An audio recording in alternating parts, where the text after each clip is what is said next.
La réservation chez Luc Bernardine avait été faite 3 mois à l'avance pour la célébration du 60e anniversaire de papa. 8 membres de la famille étaient assis autour d'une table qui aurait pu en accueillir 12, les chaises vides servant de témoignage silencieux aux relations qui s'étaient effondrées au fil des ans. J'étais assise à l'extrémité, vêtue de ce que maman critiquerait sans doute comme l'une de ses tenues noires simples, bien que la robe Armani discrète ait coûté plus cher que le loyer mensuel de la plupart des gens, pas que quelqu'un à cette table le sache. Pour eux, j'étais toujours Sophia, la fille qui s'était égarée et qui refusait de se stabiliser comme une personne normale. 60 ans, a dit papa, levant son verre de vin avec la facilité exercée de quelqu'un qui a l'habitude d'être le centre d'attention. Je n'aurais jamais pensé voir ce jour, surtout pas entouré d'une si belle famille. Le toast semblait creux, compte tenu de la tension qui s'était accumulée tout au long du dîner comme un système orageux prenant de l'ampleur. Ma présence avait été tolérée plutôt qu'accueillie. Chaque tentative de conversation se heurtait à une indifférence polie ou à un rejet pur et simple. Puis, maman a ajouté, sa voix portant l'autorité de quelqu'un qui avait passé 35 ans comme la parfaite femme d'affaires, à Richard Williams, l'homme le plus prospère que je connaisse et le père de 2 merveilleux enfants. 2 enfants, pas 3. L'omission était délibérée et blessante. Mon frère aîné, Derek, a levé son verre avec enthousiasme, se prélassant dans les éloges implicites. À 38 ans, il était tout ce que mes parents avaient espéré d'un fils, MBA de Harvard, associé principal dans un cabinet d'avocats prestigieux, marié au bon type de femme avec le bon type de pédigré. Sa femme, Jennifer, souriait avec adoration à côté de lui, leurs 2 jeunes enfants assis entre eux comme des accessoires parfaits à leur vie parfaite. Ma jeune sœur, Melissa, 27 ans et récemment fiancée à un gestionnaire de fonds spéculatifs, complétait le tableau de la réussite familiale. Elle était tout ce que je n'étais pas, blonde là où j'étais brune, sociable là où j'étais réservée, conventionnelle là où j'étais. Eh bien, quoi que je sois.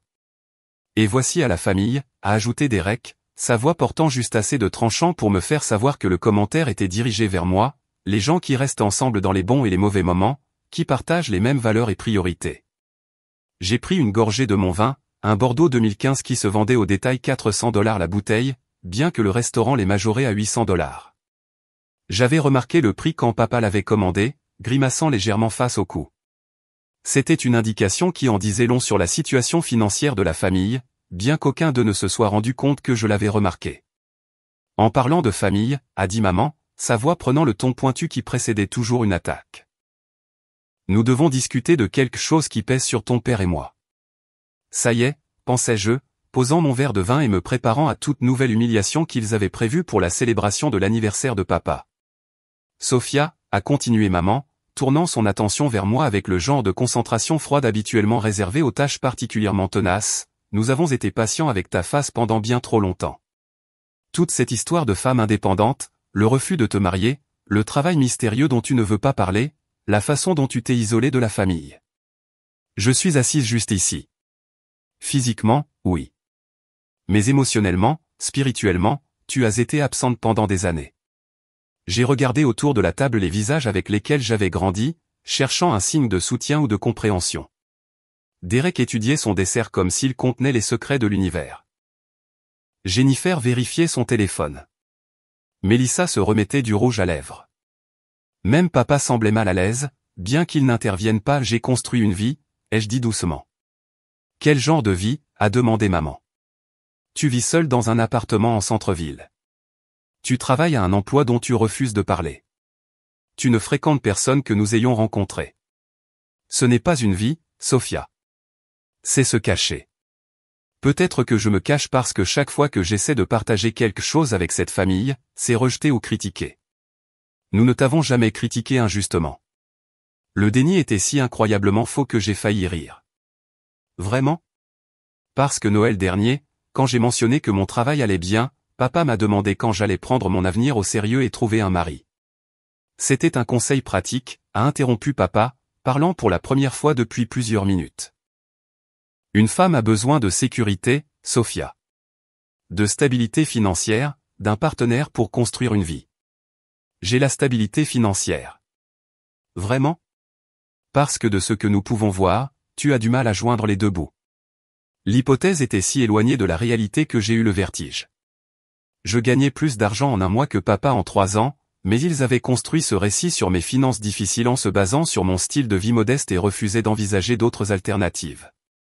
Comment saurais-tu quelle est ma situation financière? Nous avons des yeux, ma chérie, a dit maman avec la condescendance patiente de quelqu'un qui explique des concepts de base à un enfant lent. Tu conduis une voiture de 10 ans. Tu vis dans un studio. Tu fais tes achats dans des magasins ordinaires au lieu des endroits où les gens qui réussissent font leurs achats. Peut-être que j'aime ma voiture. Peut-être que je préfère mon appartement. Peut-être que je n'ai pas besoin de vêtements de marque pour me sentir bien dans ma peau. Ou peut-être que tu n'as pas les moyens de faire mieux, a renchéri Mélissa, prenant la parole pour la première fois de la soirée. Il n'y a pas de honte à avoir des difficultés, Sophia, mais il y a de la honte à prétendre que ce n'est pas le cas. La cruauté était époustouflante.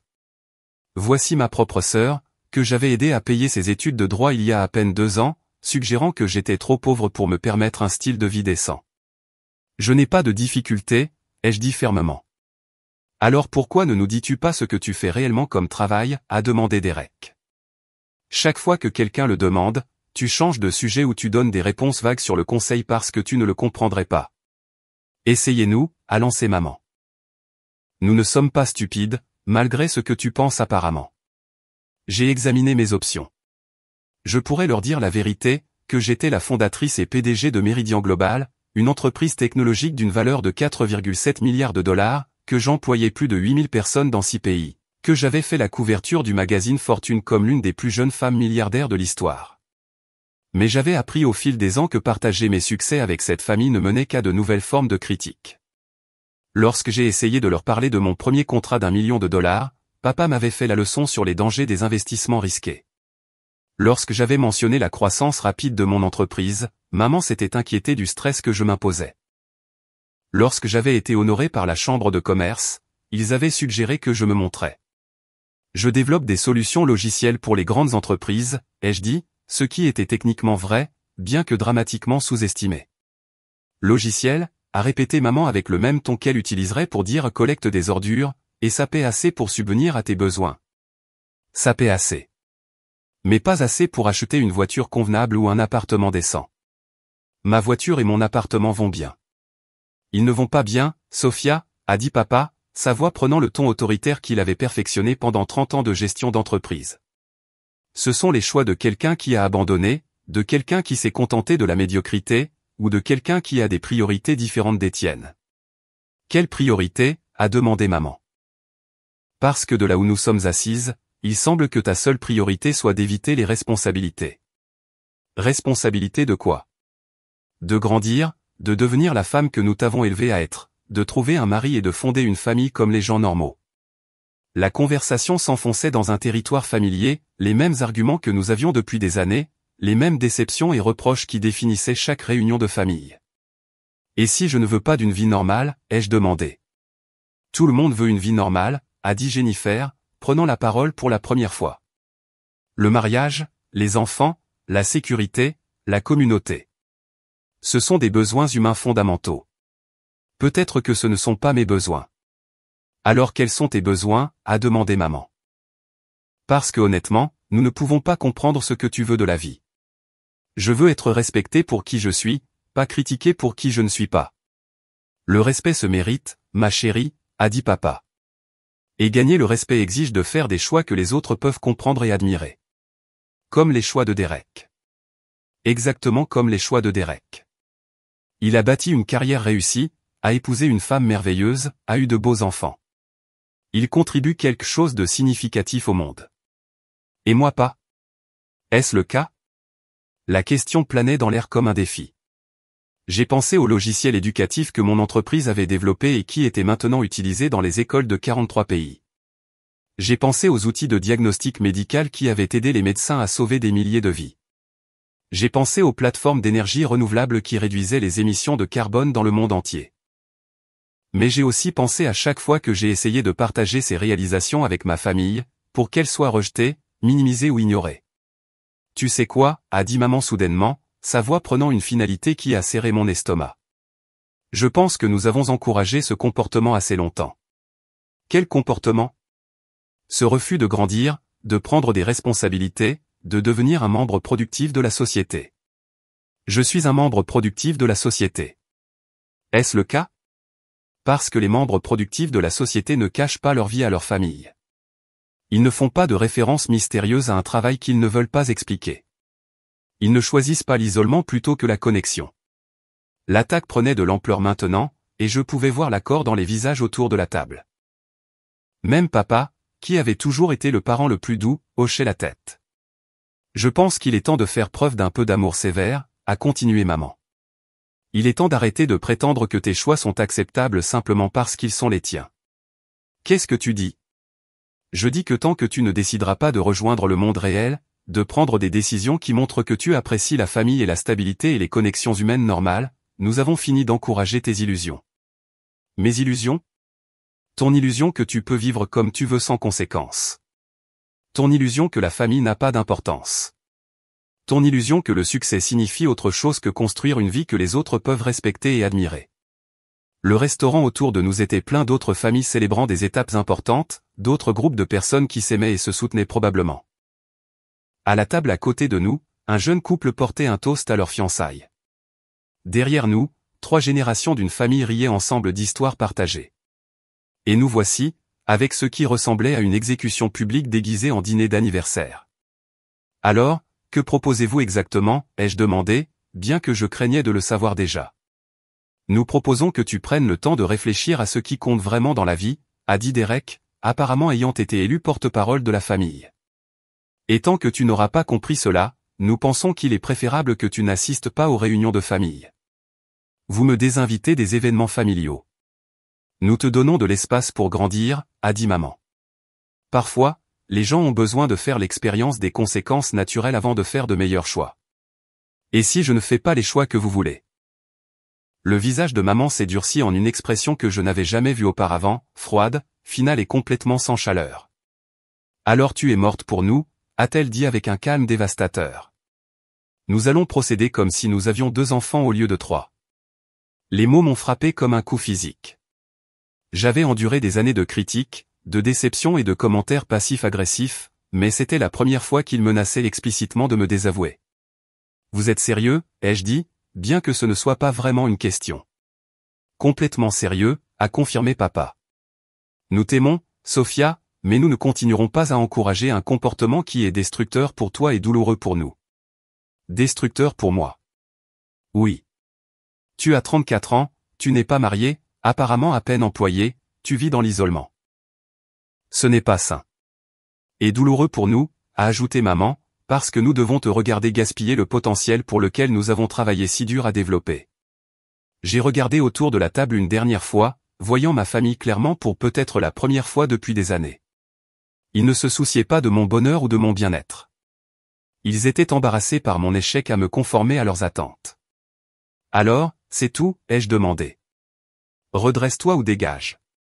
C'est nous qui t'aimons assez pour fixer des limites, a dit Jennifer, se sentant apparemment qualifiée pour commenter la dynamique familiale dont elle faisait partie depuis moins de 10 ans. Limite, ai-je répété. Limite saine. Mélissa était d'accord. Tu ne peux pas simplement faire ce que tu veux et t'attendre à ce que tout le monde prétende que c'est normal.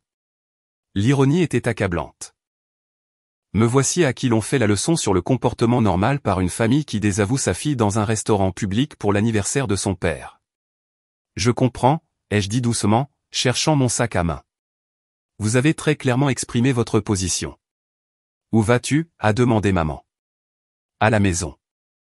Je pense que j'en ai assez entendu. Sophia, attends, a dit papa, bien qu'il n'ait fait aucun geste pour se lever. Nous ne voulons pas que cela se termine mal. Comment vouliez-vous que cela se termine, avec vous qui compreniez que nous faisons cela parce que nous nous soucions de vous?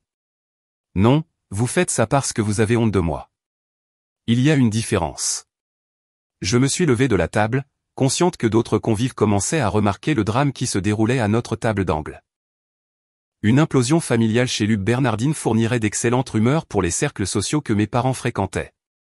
Sophia, a dit maman alors que je me préparais à partir. Je veux que tu réfléchisses très attentivement à ta prochaine décision parce qu'une fois que tu auras franchi cette porte, les choses seront différentes entre nous. Elles le sont déjà différentes, ai-je répondu. Vous venez de le préciser. Nous te donnons un choix. Reviens dans la famille en tant qu'adulte responsable, ou ne reviens pas du tout. Alors je suppose que je ne reviendrai pas. Je me suis retourné pour partir, mais la voix de maman m'a arrêté. Sophia, je pensais ce que j'ai dit. Si tu pars maintenant, tu es morte pour nous. À partir de ce moment, nous avons 2 enfants, pas 3. La finalité dans sa voix était indéniable. Ce n'était pas une tactique de négociation ou une menace vide. Ils étaient prêts à m'effacer complètement de la famille plutôt que de m'accepter tel que j'étais. Je comprends, dis-je, et je le pensais sincèrement. Alors que je me dirigeais vers la sortie du restaurant, j'ai entendu maman parler aux membres de la famille restant d'une voix qui portait clairement à travers la salle à manger. À partir de maintenant, tout le monde doit l'ignorer complètement. Elle est morte pour nous. Nous ne lui parlons pas. Nous ne la reconnaissons pas. Nous ne répondons à aucune tentative de contact. Pour autant que cette famille soit concernée, Sophia Williams n'existe plus. La cruauté de faire une telle annonce en public avec d'autres convives à l'écoute était époustouflante, mais elle était aussi éclaircissante. Après des années à me demander si ma famille m'aimait vraiment ou aimait simplement l'idée de qui elle pensait que je devrais être, j'ai finalement eu ma réponse. J'étais presque à la porte quand Marcus est entré dans le restaurant. Avec ses 1,93 m et la carrure de quelqu'un qui a passé 20 ans dans les opérations spéciales militaires, Marcus attirait l'attention partout où il allait. Sa présence dans l'élégante salle à manger était comme un rocher tombé dans un étang immobile, impossible à ignorer et transformant complètement l'environnement. Mademoiselle Williams, dit-il de sa voix calme et professionnelle. Votre hélicoptère est prêt. Toutes les têtes du restaurant se sont tournées. Les conversations se sont interrompues en plein milieu de la phrase alors que les convives fixaient l'intrusion inattendue de ce qui était clairement de la sécurité de haut niveau dans leur soirée raffinée. Merci, Marcus, répondis-je, ma voix portant clairement à travers la salle à manger soudainement silencieuse. J'arrive tout de suite. Bien sûr, madame. Nous sommes autorisés à partir immédiatement pour l'héliport.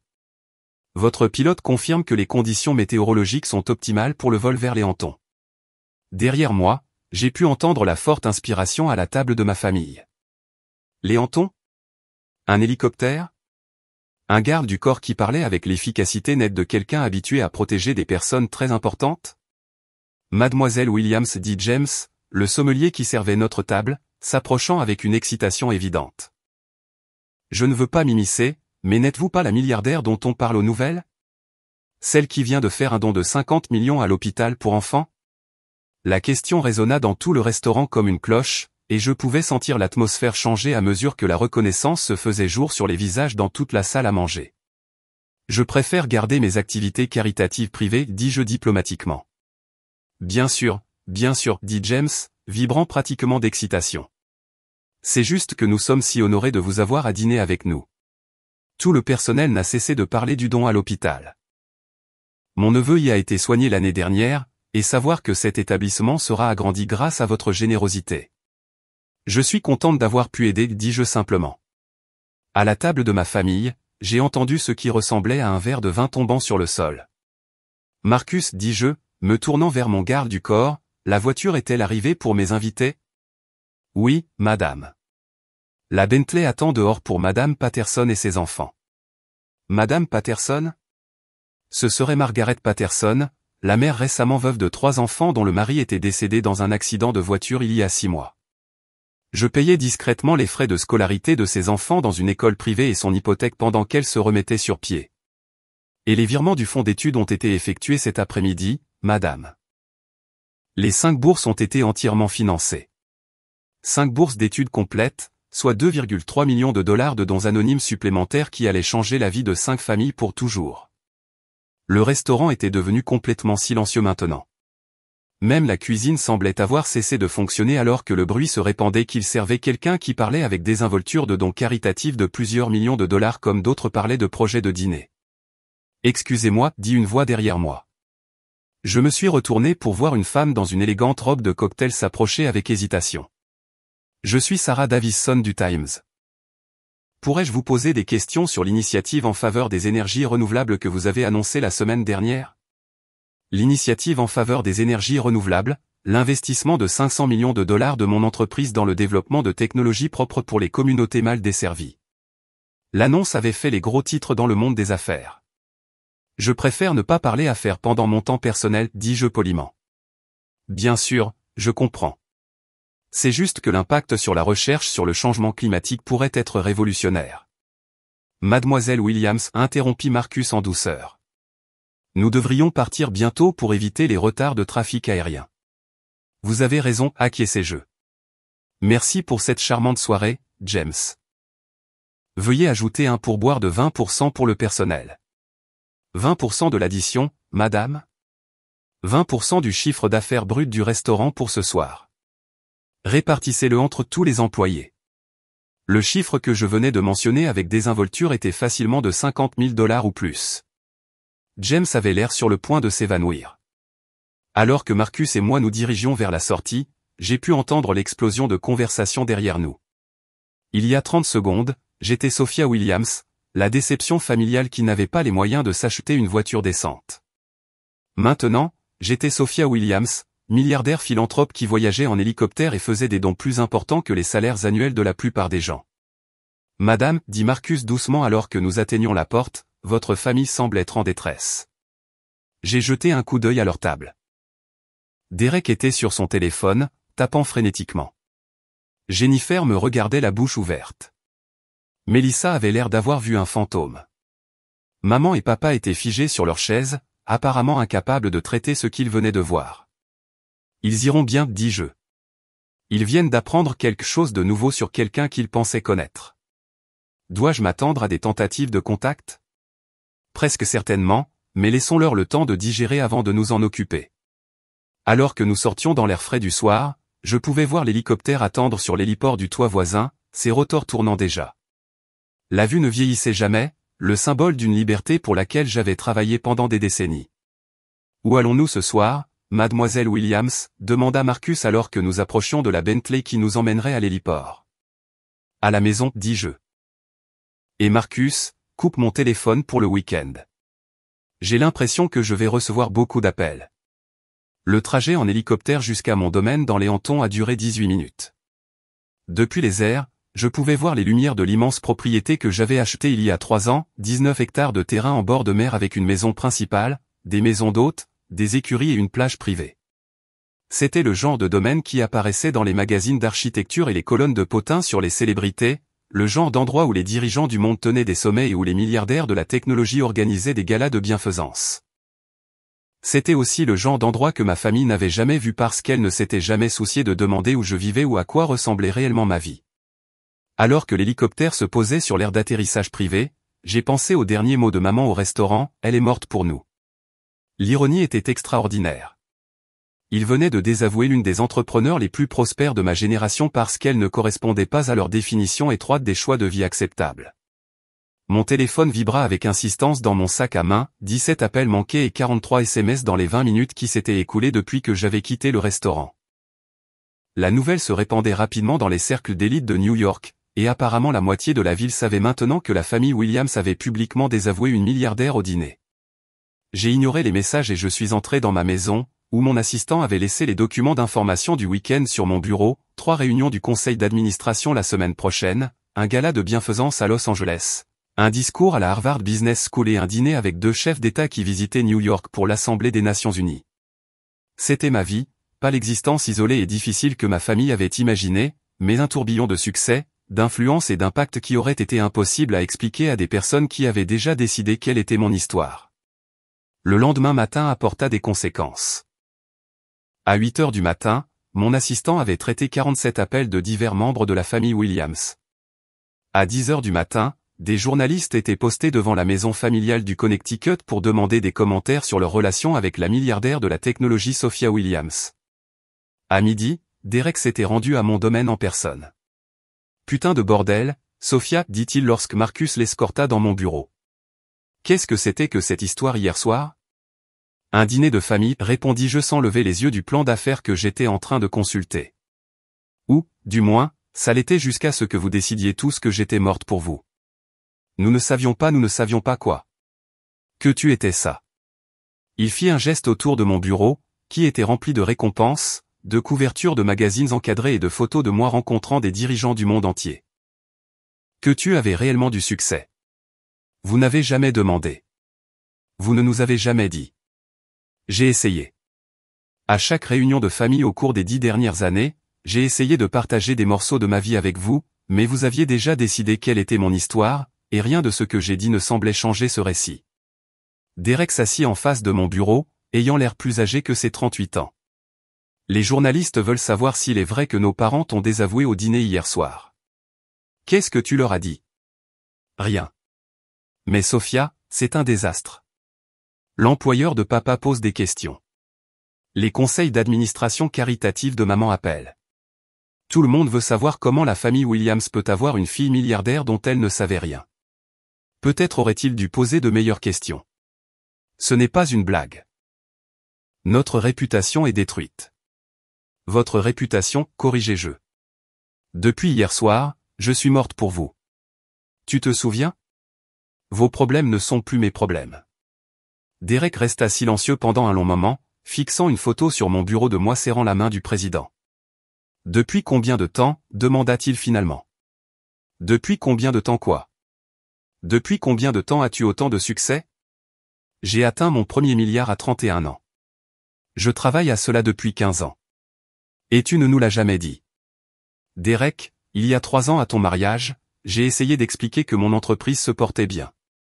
Papa m'a interrompu pour me suggérer de ne pas m'emballer et de me concentrer sur la recherche d'un mari au lieu de jouer avec des ordinateurs. Mais si j'avais expliqué l'ampleur, est-ce que cela aurait eu de l'importance? Parce que hier soir, maman a été très claire sur le fait que ma situation financière n'était pas pertinente. Elle a dit que j'étais un échec parce que je n'étais pas marié et que je n'avais pas d'enfant. Elle ne pensait pas ça. Si, et vous étiez tous d'accord avec elle. Derek se leva et se dirigea vers la fenêtre donnant sur ma plage privée. Le reste de la famille veut te voir, pour s'excuser. Veulent-ils s'excuser auprès de moi ou auprès de la milliardaire? Les deux. Je pense que c'est ça le problème, Derek. Vous ne pouvez pas séparer les deux. Vous ne pouvez pas m'aimer pour mon argent tout en ayant honte de moi pour mes choix. Nous n'avons jamais eu honte de toi. Vraiment?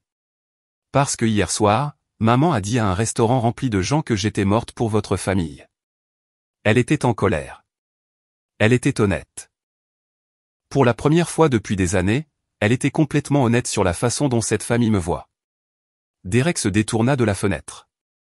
Qu'est-ce que tu attends de nous, Sophia? Je veux que vous me voyiez. Que vous me voyiez vraiment. Pas la fille que vous auriez aimé que je sois, pas la sœur que vous pensiez que je devrais être, mais la femme que je suis réellement. Nous te voyons maintenant. Vraiment? Où est-ce que vous voyez juste l'argent? C'était la même question que je m'étais posée sur chaque relation dans ma vie depuis que j'étais devenu riche, les gens m'appréciaient-ils pour qui j'étais ou pour ce que je pouvais leur fournir? Je ne sais pas comment répondre à ça, admit Derek. Alors peut-être devriez-vous trouver la réponse avant que nous ayons un autre dîner de famille. Après le départ de Derek, j'ai passé le reste du week-end à examiner les messages qui s'étaient accumulés, 17 messages vocaux de maman, allant de la colère au désespoir en passant par la supplication, 43 SMS de divers membres de la famille, la plupart demandant des réunions ou des explications. Mais c'est le dernier message, envoyé à 2 heures du matin, qui m'a fait faire une pause. Papa, j'ai regardé les reportages sur ton travail caritatif. Je n'en avais aucune idée. Je suis fier de ce que tu as construit, mais j'ai honte de la façon dont nous t'avons traité. Pouvons-nous recommencer? J'ai fixé le message pendant un long moment avant de répondre. Papa, nous pouvons recommencer si tu peux apprendre à être fier de moi pour qui je suis, pas seulement pour ce que j'ai accompli. Sa réponse est venue immédiatement, je suis prêt à essayer. 6 mois plus tard, ma famille a commencé à me rejoindre pour les dîners du dimanche au domaine, non pas parce qu'elle était soudainement devenue différente, mais parce qu'elle avait finalement commencé à poser de meilleures questions. Maman a commencé à faire du bénévolat pour l'une de mes organisations à but non lucratif dans le domaine de l'éducation. Papa a commencé à assister à mes conférences, non pas pour montrer sa fille à succès, mais pour comprendre le travail qui la motivait. Derek m'a demandé conseil sur la transition vers le droit à impact social. Mélissa a sollicité mes conseils sur les stratégies d'investissement éthique. Ils apprenaient à me voir tel que j'étais plutôt que tel qu'ils pensaient que je devrais être. Ce n'était pas une réconciliation parfaite, des années de dysfonctionnement familial ne disparaissent pas du jour au lendemain, mais c'était un début, et parfois c'est tout ce dont vous avez besoin, un début et le courage d'exiger le respect que vous méritez, Même de la part des personnes qui sont censées vous aimer inconditionnellement. 1 an plus tard, maman m'a présenté lors d'un gala de bienfaisance comme ma fille, Sophia, qui m'a appris que le succès prend de nombreuses formes et que la forme la plus importante est d'être fidèle à soi-même. C'était la première fois qu'elle me présentait sans s'excuser de qui j'étais, et la première fois que je me suis vraiment senti appartenir à ma propre famille.